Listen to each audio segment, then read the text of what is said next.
સુરતમાં કેનેડા અને યુકેના વિઝાના નામે વધુ એક ઠગાઈનો કિસ્સો સામે આવ્યો છે. સ્ટુડન્ટ વિઝા વર્ક પરમિટના નામે 8થી વધુ લોકો છેતરાયા છે. 20.66 લાખથી વધુની રકમ ખંખેરી લઈ વિઝા ઓફિસના સંચાલકો ફરાર થયા છે. ભાવેશ ચૌહાણ અને કલ્પેશ ચૌહાણે અડાજણના વિસ્તારમાં ઓફિસ ખોલી હતી. અડાજણમાં કૃપા એજન્સીના નામે ઓફિસ ચલાવતા હતા. વડોદરામાં મેઇન ઓફિસ હોવાનું જણાવતા હતા અને અડાજણ પોલીસ સ્ટેશનમાં કામરેજ સીમાડી ગામના ખેડૂતે છેતરપિંડીની ફરિયાદ નોંધાવી હતી. 8થી વધુ લોકો ભોગ બન્યાનો પ્રાથમિક તપાસમાં સામે આવ્યું છે.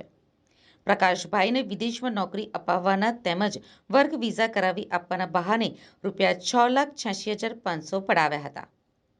જૂન જુલાઈ 2023માં વિઝા થઈ જવાની વાત પણ કરી હતી.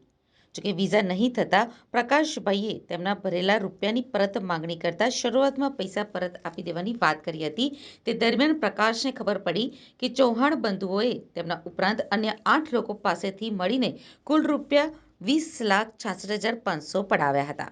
એ પણ વિદેશમાં મોકલ્યા નથી અને ઓફિસ બંધ કરીને નાસી ગયા છે.